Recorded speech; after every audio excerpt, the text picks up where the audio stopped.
You're listening to Conservation Connection. Presented by Last Chance Endeavors. I'm Chance. I'm Sarah Catherine. We're a husband and wife team running a wildlife education nonprofit focused on connecting students to their environment. Each week, here on Conservation Connection, we do just that by introducing you to the groundbreaking science and conservation work that's happening every day across the globe. We talk to professionals working to protect our planet and ask them about their career, their current projects, their wild and crazy stories from the field, and everything in between. This episode is a collaboration with the Sun Valley Forum in Sun Valley, Idaho, and was made possible through a generous donation by the Nancy P. and Richard K. Robbins Family Foundation. The Sun Valley Forum is an intergenerational meeting of forward-thinking professionals that come from a diverse range of disciplines. These experts are on the cutting edge of what's happening in the fight for our future, and they've all come together at the Sun Valley Forum to share ideas and collaborate on solutions for a greener tomorrow. Let's get to the show. Alrighty guys, welcome to another episode of Conservation Connection. We're very excited to be here in Sun Valley, Idaho at the Sun Valley Forum. And I'm very excited for this episode. We are sitting down with two youth activists who are both working towards a sustainable future. So we're here with Lizzie Quigley and Saiarchana Darira. Thanks for being on the show, guys. We'll have each of you kind of go through, tell us your name, your age, and what exactly are you doing? What are you working on? Hello, I'm Lizzie Quigley. I'm 21 years old, and I'm an incoming senior at Arizona State University studying supply chain management and sustainability. I am really focused on sustainable behavior change and leadership and how that ties to education and what we can do as youth, as well as with our current leaders today to work together to build a better future. Awesome. Okay, hi, I'm Saiarchana. My pronouns are she, her, and hers. I'm 22 years old. I just graduated from Arizona State University, and I'm very passionate about finding hope in the climate movement and inspiring people that we can be the solution to this climate crisis. I'm currently the youth engagement lead for this global arts project called the Turn It Around Cards, and in that project, we're basically working to get young people involved through art and writing and communicating what changes they envision in environmental policy and education. And I think one of my biggest passions is making sure that young people believe that we can be the solution and that we can solve this emergency.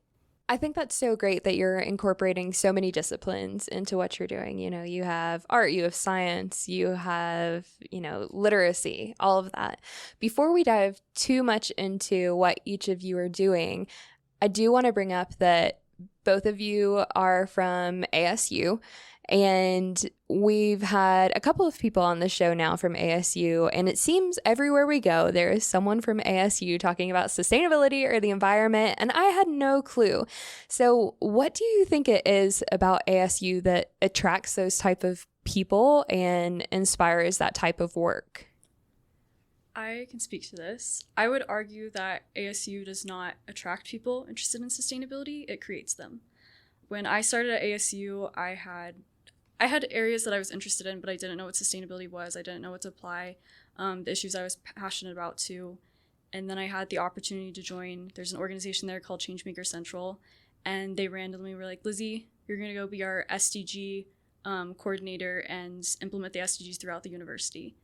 Had no idea. Easy. Yeah, easy. yeah. No, like not a big deal at all. And I had no idea what the SDGs were. I didn't even really understand what sustainability was. But that experience alone, having to take leadership and learn something so I can teach it to others, everything clicked. The puzzle pieces aligned, and I was able to go forward and start teaching others and have so many amazing experiences. And so many other students at ASU have had similar experiences that spark what they're already doing, what they're already passionate about, and connect it to that larger mission of sustainability. And I think that's one of the really important central points of sustainability in general and ASU's take on sustainability is that it's not the field for only scientists or only researchers. Sustainability happens with accountants. It happens with economists. It happens with mathematicians. It happens with people from across every discipline that have to come together to work towards this goal, right? It takes people from everywhere to make this happen. And I think that that's a really cool way that ASU is having this conversation. I would like to echo Lizzie's statement. I feel like ASU is so powerful in creating sustainable leaders for the world. When I first joined ASU, I was very lost. I knew I wanted to create a difference in the world, but I didn't know how. So I decided to study 3 majors. All of them were humanities-based and all around healing the world in some way. So I chose psychology, peace studies, and global management.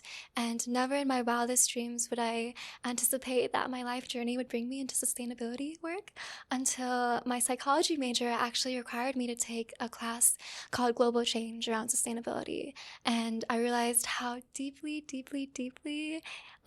we're in a crisis right now, and I was shocked. And when I was at ASU, I got very involved before that class in advocating for the United Nations and around the SDGs. And eventually I discovered all these different opportunities at ASU to advocate for solving climate change. And what I love about ASU is that you can be studying whatever you want in whatever discipline you want, and you can still be involved in the solutions. There's so many labs, internships, and organizations that you can join to create this globalized level of change, which is so amazing. And I truly believe ASU is this hub of global leaders, and it's truly a place where you can grow and discover what your purpose is in your life. And I feel like if I hadn't gone to ASU, I probably wouldn't have been so involved in the environmental movement and chosen to pursue it as a career. So it was really cool. Yeah.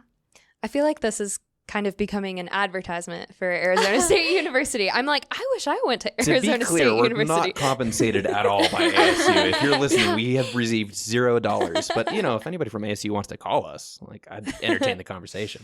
But it's clearly a great school doing amazing things. And we're very happy that y'all are here joining us today.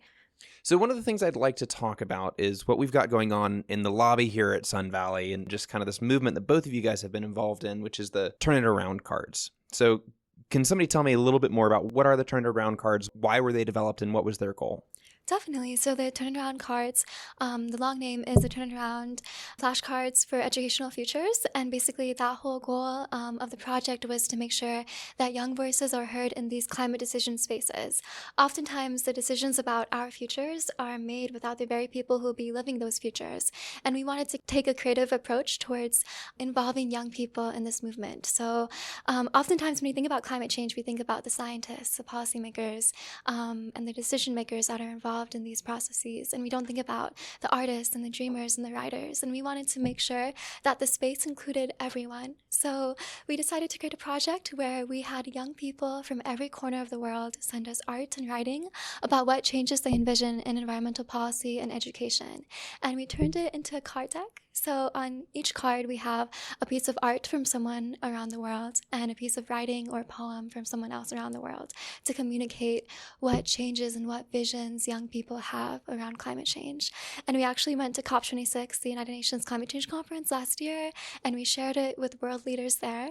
And what's really cool is this one pack of card decks share around over 100 young people's visions around what they want to see in climate change and policymaking and education. And it's just so cool. And it's also dynamic. It can be used in so many different spaces, not only in policymaking tables to inform policymakers about what young people want to see in policies, but also in classrooms to also educate other young people about climate change. I feel like our education system today has so many holes, and not enough young people are truly prepared or trained or educated about the climate change crisis that we're living in. I didn't learn about the crisis until a year ago, and I'm 22. And it broke my heart that I didn't know about it sooner. I knew climate change was happening, but I didn't realize it was a grave emergency that could lead to mass extinction. And we wanted to use arts and writing as a form not only to educate and inform both everyone, including educational decision makers, policymakers, and young people, but also to provide hope and to inspire people to know that young people refuse to be silenced. And what was really cool at COP26 was we shared it with John Kerry, the climate change envoy to President Biden. We also shared it with Patricia Espinosa. She's the executive secretary of the United Nations Framework Convention on Climate Change. And we also shared it with delegations, including delegates from China, Korea, Australia. So all these different delegates around the world got to see the art and writing of young people and what they envision and what changes that they want to see. And I think art is just such a powerful tool in social change, and it's often very overlooked in climate change spaces. Some of our favorite episodes have been art activism, because really what activism is, yes, facts matter, right? And getting the information out there is important. But activism, more often than not, is about evoking emotion, right? It's about getting people to care. And for me, that's the definition of art. Art is something that evokes an emotional response in another human, created intentionally or unintentionally. And so it's just a natural pairing that we would use art in this conversation about getting people to care and changing the ways in which they think about and interact with their world. Definitely. And what's really cool about this project is we created a policy report based on the art with all these policy recommendations for policymakers around the world, informed by art, which I think is such a cool approach, not really taken that much. And I think art is just such a powerful tool in communicating policy changes. And now we're working with UNESCO. We're having a Paris exhibit. We're exhibiting this artwork with world leaders there. And we're working to expand the project more with different organizations and partners around the world. So it's so exciting. Yeah, absolutely. What was the process like of creating these cards and getting them to a place where you could actually like produce them and get them out to the public and really achieve the goals you wanted to achieve with this? Yeah, the timeline was very interesting. We had a very quick turnaround rate when it came to the cards. We started in June of 2021 in having young people around the world send us art and writing, and we closed submissions around like August or the end of July, and then we created the card decks and printed them by November, and we brought them with us to COP26. So it's a very unique process. We used social media mainly to communicate. I think social media has become such a powerful platform for social movements and environmental movements, and I think there's a new form of activism called social media activism, and we really communicated with environmentalists through that platform and with very little funds for promoting the project. So social media was really, really powerful and instrumental in this project and getting young people involved. So it was very, very cool. We also had like young people around the world review the cards and choose which pieces of art and writing would be involved or chosen for the cards. We had around maybe 300 submissions in both art and writing, and we had to narrow that down to around 60 cards, which was really hard. Because you can't hand policymakers a phone book and be like, here, read this. But it's really cool, and our website actually has all of the artwork and writing everyone sent us. So even though not everyone got chosen to be in the card deck, we still have a place for them to share their visions with everyone. And what is that website? Turnitaroundcards.org. So if you guys are listening and you'd like to see physically the art and read some of the writing that we're talking about, scroll on down to the show notes. I'm going to put a link right there so you guys can go straight from listening to this to seeing some of this art and activism that we're talking about. So, Lizzie, tell me some more about your involvement in leadership and education. Yeah, so I guess the major starter project that leads to all this is at ASU. One of the projects that I started working on my sophomore year during the pandemic is expanding universal sustainability education at Arizona State University. So that whole adventure, which is continuing to this day, started with implementing basic training for students to understand how sustainability connects to their major, as well as what resources at the university exist for them in regards to sustainability, social change, how they can make a difference with what they're already doing. So that's kind of where that adventure came, and that education turns into leadership. I personally have the perspective, as well as others, that everyone has something they're passionate about, some issue that makes the world a better place. It's just up to those who are in a position to give them access to the opportunities to discover what this passion is, and then provide them with the resources, knowledge, skills they need to go pursue and creating change in that area. So that's kind of where that adventure came. And then transferring that into education and the Turn It Around Cards project, I've been working with K through 12 educators on how they can bring this knowledge, just how to create change, sustainability into their classroom.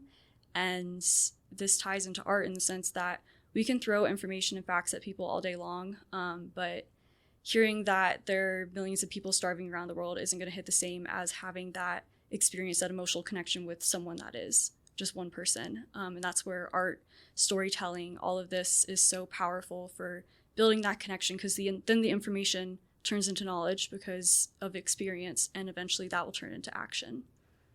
So, and this is always a really charged question for people that are in, like, right at your exact spot.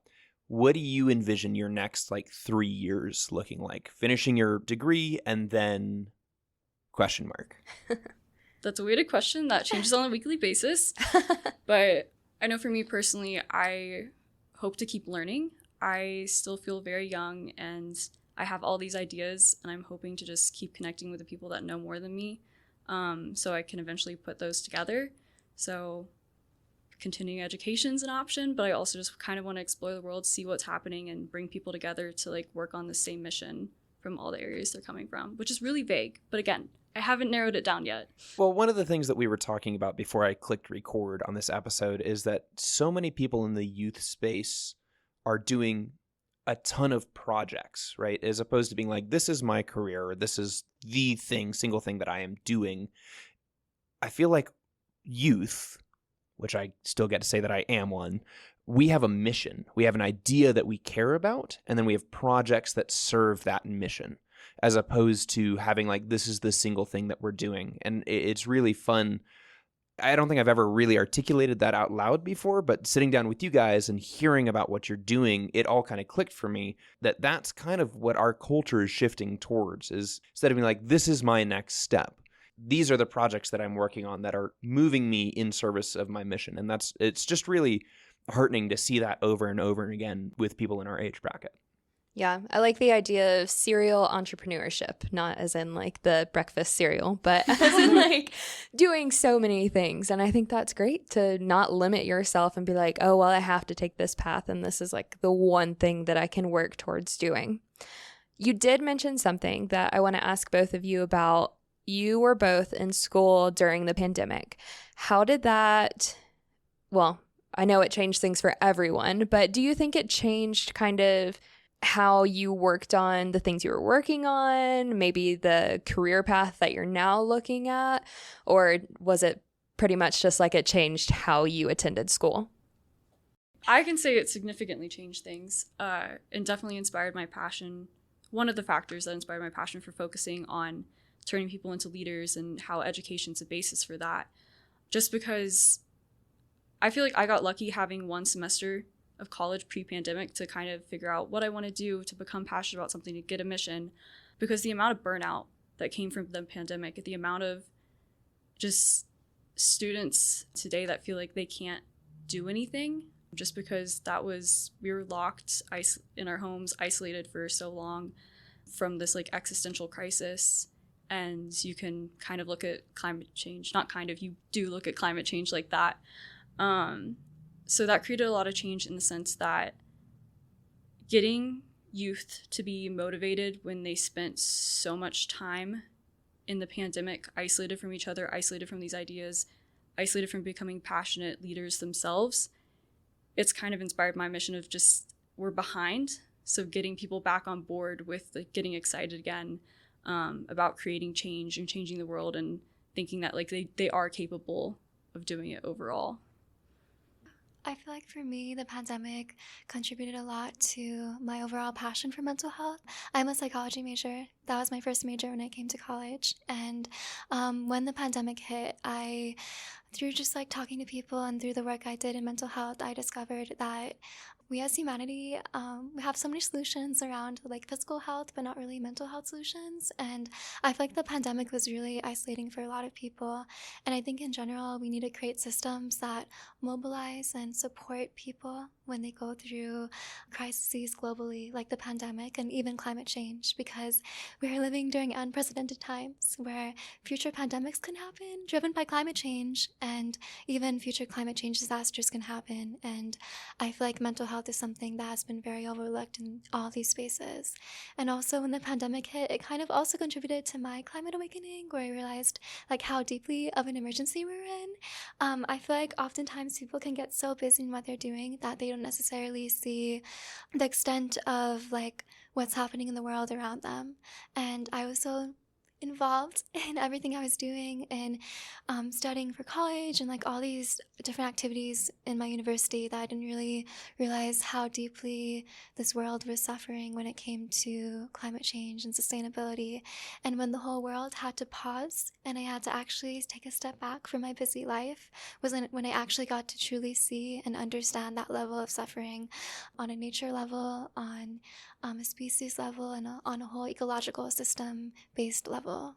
Yeah, I feel like for a lot of people, the isolation that came with the pandemic really demotivated them, right? Kind of like what you were saying, Lizzie, where a lot of people just felt hopeless, and there was these mental health crises that were happening where there was just a lack of motivation. But I also think that for some people, it supercharged them in like, we have to make a difference now. And it's just really interesting. I would say that both of you guys fall into that second category of like, you saw this problem and instead of laying down, you were like, well, we have to fight. We have to figure out a way to get around this and stop this and make real change and make sure that your voices are heard in the spaces where decisions are being made and that your voices are representative of youth in general, because we're the ones that have to live with it the longest, right? And I don't know. It's just a little observation I wanted to sprinkle in here is that I think that you guys are both of the mindset that when times get tough, this is when you have to work your hardest. So a lot of our audience is made up of young people, and I think this is a question that matters for young people and older people. Pretty much everyone is kind of looking at this question now. How do the two of you deal with burnout? I know that's a common question these days, something that I was actually recently asked and I was like, oh, that's a good question. Like, let me look inward and like think, how do I actually deal with it? Because obviously I feel like before the pandemic, no one was like, oh, how are you dealing with burnout? But since the pandemic, it's like, how are you staying like sane, basically? It's funny, actually, me and Lizzie have had this conversation like maybe 10 times over the past semester. We both would be working on climate change things and we'd be texting each other at 4 a.m. in the morning. And I'd be like, Lizzie, you're awake too? And she was like, yeah. And like, we both would like work together on these initiatives and not really get that much sleep. And climate change never sleeps. I think like oftentimes when you take on these huge movements and you try to solve these existential crises, whatever you feel like you're doing can sometimes never feel like it's enough. As a psychology major and actually did my thesis project around navigating burnout and ecological anxiety among environmentalists, I discovered that people often take two approaches towards feeling this ecological anxiety. They can take a problems-based approach where they can try to solve it through all these different actions, and they can also take an emotional-based approach where they take rest and also like practice self-soothing and mindfulness. And oftentimes people tend to focus more on the action side and not enough on the internal sustainability side. I think inner sustainability and outer sustainability need to coexist in order to truly solve climate change, because we are human beings at the end of the day and we don't necessarily operate on full energy capacity every single day. Exactly. And if you pour from an empty cup, you will end up getting extremely burnt out. And that's what actually happened to me. I had to drop 2 classes in college that semester. That's never happened before in my entire life. And I realized that I had to be okay with like allowing myself to take a step back and like also rest, because I realized because I was getting so burnt out, I wasn't truly contributing enough or to my full capacity to the things I truly loved and cared about. And in the end, I wasn't truly serving the movement because I wasn't truly serving myself. This movement is not only about saving the world, it's also about saving ourselves and our minds and our internal worlds, because climate change doesn't necessarily only happen in the outer world. It also happens within a little bit. I don't know if that makes sense, but like we can internalize capitalism a lot and turn ourselves into these machines where we focus more on like production and action, and we're not that, and we don't need to internalize capitalism. And I've been working a lot on like kind of like dismantling all these systems within me that have allowed climate change to kind of exist within me a little bit and to allow myself to get burnt out. I definitely agree with that. Like for me, my anti-burnout technique is unplugging, completely removing myself from like external media and just giving myself time to be quiet and be not productive, and saying this is the most productive thing I could be doing, is doing nothing, because it allows me to be effective when I'm working, right? And so we're very fortunate in that we run our own nonprofit, so we get to choose the hours that we're working. And yes, there's deadlines, and yes, there's things we have to meet, but I have gotten very good at just being like, no, we can't do that. I don't have the capacity to make that happen. And if somebody else wants to pick up that mantle, awesome. And I believe that somebody will, but it's not something that we can handle at this time. What about you, Lizzie? What does your anti-burnout technique look like? Well, it seems like all of you are significantly wiser and more mature than mine. I would say my burnout technique is one that is, I'd like to put a do not try at home label on. I don't know. I kind of do the keep pushing yourself, and I definitely push myself until I burn out, but I come from the perspective of like when you fall, get back up, which isn't necessarily healthy, but yeah, just sort of the weightlifting till failure technique that gets you stronger each time. Yeah, and then but coming back after like doing so much, like committing myself to whatever project mission I'm on at the time, and then after coming out of that, I survived, reflecting on that and seeing how to make it better so I can do more. Again, do not try at home. But that's kind of the perspective I've come from, just because I'd like to do nothing, but my mind is constantly on 24/7. And yeah. Well, there's something also to be said for going as hard as you can, as long as you can, and then when you can no longer continue, saying, I have done everything I could, right? There's a sense of authority that comes with saying, I know that I could not have done anything else to affect change on this particular project, right? And that just looks different for different people, and I have a lot of respect for that. What would y'all say to people looking into kind of following your footsteps, getting into this field, making more of an impact for climate change or on the environment in general? I guess one thing I want to say is that you belong in this movement, no matter where you're from, what you want to contribute. I think something I definitely struggled with a lot was imposter syndrome. I haven't studied sustainability. I'm not a very sciencey person. I'm more of a feelings-based person. And something I've learned is that every single human being has something so unique to contribute to this movement in saving humanity and saving the world. We need everyone. Like, we need the artists, the dreamers, the visionaries. And I think if you're interested in getting involved in this movement, just joining and experimenting. I think in college over the past 4 years, I think I had around 15 internships and research opportunities. I literally dabbled in everything to explore what it is I wanted to do to contribute to this movement. Originally it was addressing the SDGs, and now it's more around solving climate change.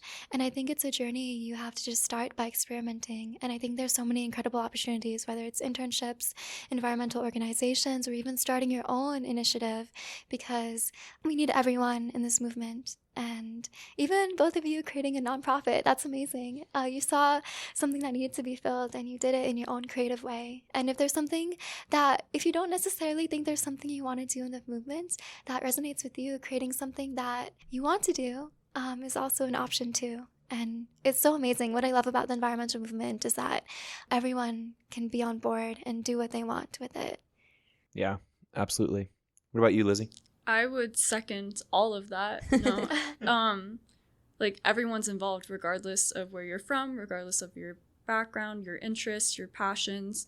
We all live on this planet. We are all animal, part of the environment, so we all have a role to play. But I agree, like, explore, figure out what you're passionate about, figure out what you're interested in, and figure out how that applies to making the world a better place. Yeah, absolutely. I think I'm sure we will continue to talk after I turn the episode off, but I'm going to go ahead and end it here. Lizzie, Saiarchana, thank you guys so much for taking the time to sit down with us on the show. This was a really fun episode, and I think it's going to be really, really powerful to people who are looking to follow in your footsteps. Yeah, Thanks for having so much us. for having us. Thanks for listening to this episode of Conservation Connection. If you enjoyed our podcast, go ahead and subscribe to make sure you catch every episode that we post. We'd love to hear from you. So if you want to reach out, go to our website, lastchanceendeavors.com/contact, and shoot us an email. We love questions from our listeners, so if you heard something that you want to know more about, be sure to let us know.